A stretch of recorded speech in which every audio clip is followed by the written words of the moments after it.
क्या आप जानते हैं कि एक ऐसी फसल है जिसकी पत्तियां, फूल, फल, बीज और यहाँ तक कि जड़ भी बिकती है।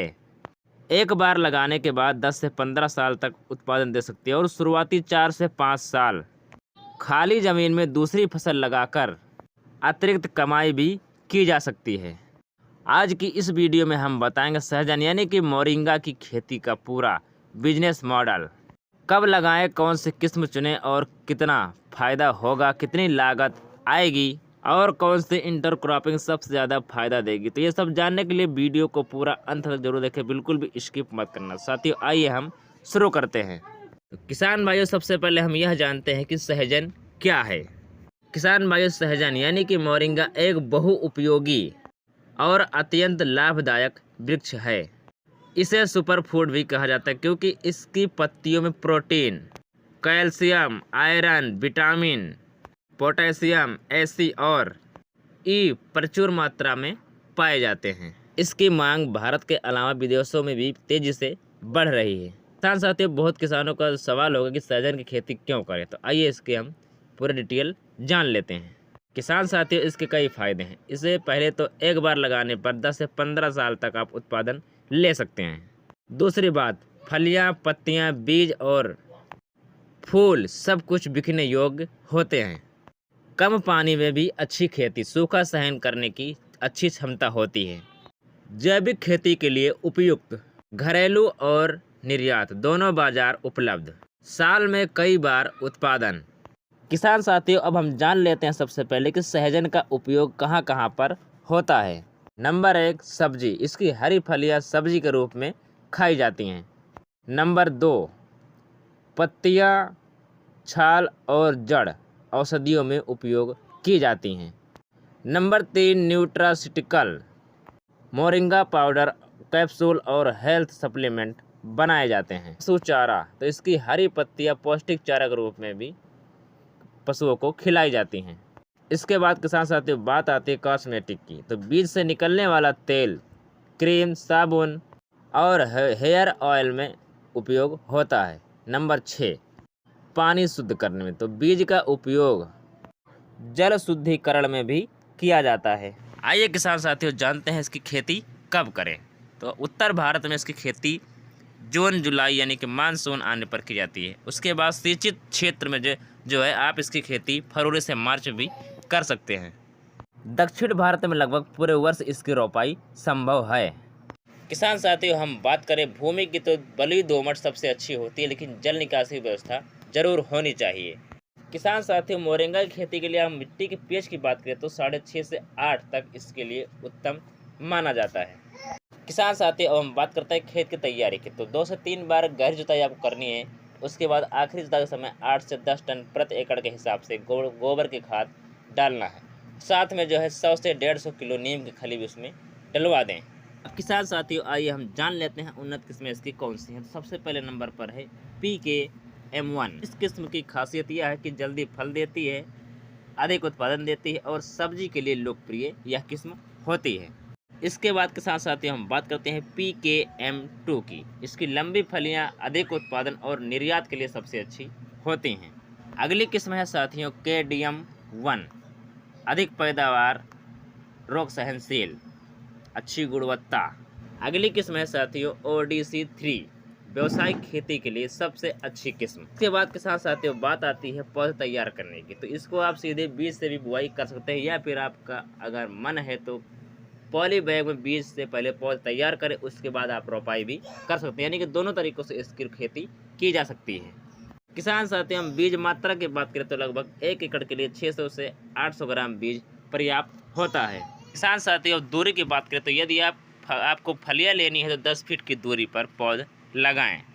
यदि आपको पत्ती उत्पादन करना है तो आप घनी बुआई कर सकते हैं क्योंकि पत्तियों की ही जरूरत होगी।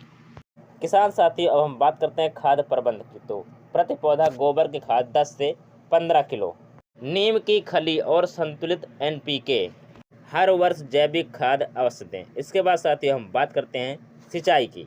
शुरुआत में 5 से 10 दिन पर और इसके बाद आप जो है 15 से 20 दिन पर सिंचाई करें और बरसात में खेत में पानी बिल्कुल भी ना रुकने दें। इसके बाद किसान साथियों हम बात करें छटाई की, तो लगभग 60 से 75 दिन बाद मुख्य तना इसका काट दें। ऐसा करने से शाखाएं ज़्यादा निकलेंगी और फलियां ज़्यादा आएंगी, इससे उत्पादन भी आपका बढ़ेगा।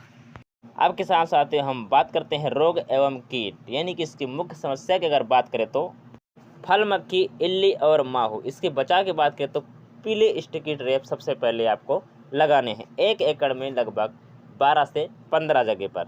नीम तेल स्प्रे, आवश्यकता करने पर आप कीटनाशक का भी उपयोग कर सकते हैं। अब किसान साथियों हम बात करते हैं उत्पादन की, तो पहले वर्ष अच्छे प्रबंध पर 50 से 80 कुंटल तक उत्पादन आपको मिल सकता है 1 एकड़ से।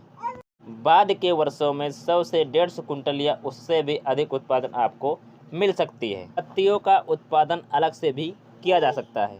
अब किसान साथियों हम बात करते हैं लागत की, तो प्रति एकड़ की हम बात करेंगे तो खेत की तैयारी 8,000 रुपये, बीज पौधे 4,000, खाद 15,000, सिंचाई 8,000, मजदूरी 20,000, अन्य खर्च 10,000, यानी कि कुल लागत 1 एकड़ में 65 से 90,000 तक हो सकती है। किसान साथी अब हम बात करते हैं मुनाफे की, तो यदि उत्पादन 100 कुंटल और मंडी भाव 20 से 40 रुपये प्रति किलो मिल रहा है तो आपकी कुल आय 2.5 लाख से 4 लाख रुपए तक होगी। उसमें से बात करें साथियों शुद्ध मुनाफे की, तो 1,80,000 से लेकर 3 लाख रुपए तक शुद्ध मुनाफा आपका हो सकता है 1 एकड़ से। यदि पत्तियां और बीज भी बेचे तो आय और भी बढ़ सकती है।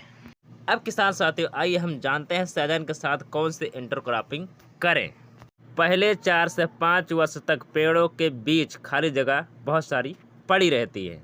इस दौरान अतिरिक्त आय के लिए निम्न फसलें उगाई जा सकती हैं। नंबर 1 पर है हल्दी, कम धूप में भी अच्छा प्रदर्शन और अच्छी उपज देती है। नंबर 2 पर है अदरक, उच्च मूल्य वाली फसल, लेकिन नियमित सिंचाई जरूरी है। इसके बाद किसान साथियों बात आती है अरहर की, तो ये जो है मिट्टी में नाइट्रोजन बढ़ाती है और आय भी दोगुना करती है। इसके बाद किसान साथियों बात आती है लोबिया की, कम अवधि में दलहनी फसल और मिट्टी की उर्वरता भी बढ़ाती है। इसके बाद किसान साथियों बात आती है मूंग की, 60 से 70 दिन में तैयार, अतिरिक्त उपज और अतिरिक्त कमाई देती है। अगली बात करते हैं साथियों उड़द की, तो अच्छी मांग, अच्छी उपज, कम लागत। इसके बाद बात करते हैं धनिया की, जल्दी तैयार होने वाली नगदी फसल। इसके बाद किसान साथियों बात आती है मेथी की, कम समय में ज़्यादा आय। बात आती है मिर्च की, ड्रिप सिंचाई के साथ अच्छा विकल्प। उसके बाद किसान साथियों बात आती है गेंदा की, इससे आय भी होती है और कुछ कीटों का प्रबंध भी होता है। किसान साथियों अगर हम बात करें सबसे ज़्यादा लाभदायक मॉडल की, तो सबसे पहले है सहजन प्लस हल्दी, फिर सहजन प्लस अदरक, सहजन प्लस मिर्च, सहजन प्लस धनिया और सहजन प्लस लोबिया। ये सारे अच्छे मॉडल हैं। इस मॉडल से शुरुआती जो खाली ज़मीन पड़ी है उससे अच्छा लाभ होता है और कुल आय में बढ़ोतरी देखने को मिलती है। अगर किसान साथियों हम बात करें सहजन की विशेषताएं की, तो ये सूखा सहनशील, कम पानी में भी अच्छी पैदावार और लंबे समय तक उत्पादन, साल में कई बार तुड़ाई, हर पार्ट इसका जो है, हर भाग इसका जो है उपयोगी है, देश विदेश दोनों में मांग, जैविक खेती के लिए उपयोगी। अब किसान भाइयों हम ये भी बात कर लेते हैं किन किसानों के लिए सबसे अच्छा है ये। जिनके पास 1 से 5 एकड़ भूमि, जो दीर्घकालीन बागवानी करना चाहते हैं और जो इंटरक्रॉपिंग से अतिरिक्त आय चाहते हैं और जिनके पास ड्रिप सिंचाई की सुविधा है। यदि आप कम लागत में लंबे समय तक उत्पादन देने वाली फसल लगाना चाहते हैं तो मोरिंगा यानी कि सहजन की खेती सबसे लोकप्रिय आपके लिए रहेगी। सही किस्म, उचित दूरी, समय पर छटाई और शुरुआती 4 से 5 वर्षों तक हल्दी, अदरक, धनिया, लोबिया जैसी इंटरक्रॉपिंग अपनाकर प्रति एकड़ आय को काफ़ी बढ़ाया जा सकता है। तो किसान भाइयों यह वीडियो उम्मीद है आप सबको पसंद आई होगी। यदि वीडियो पसंद आई है तो वीडियो को लाइक करें, चैनल को सब्सक्राइब करें और बेल आइकन को ज़रूर दबाएं। साथ में साथियों इस वीडियो को ज़्यादा से ज़्यादा किसान भाइयों तक पहुंचाएं ताकि सारे किसान भाइयों तक पता चल सके, पहुंच सके इंटरक्रॉपिंग क्या होती है, इसके साथ कौन सी इंटरक्रॉपिंग करके अपनी आय 2 से 3 गुना बढ़ा सकते हैं।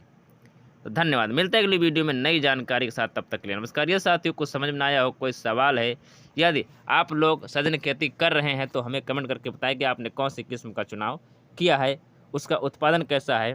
ठीक है, मिलते हैं अगली वीडियो में। धन्यवाद। जय जवान जय किसान। लेकिन सपोर्ट करना ना बोले, सपोर्ट जरूर करें। शुक्रिया।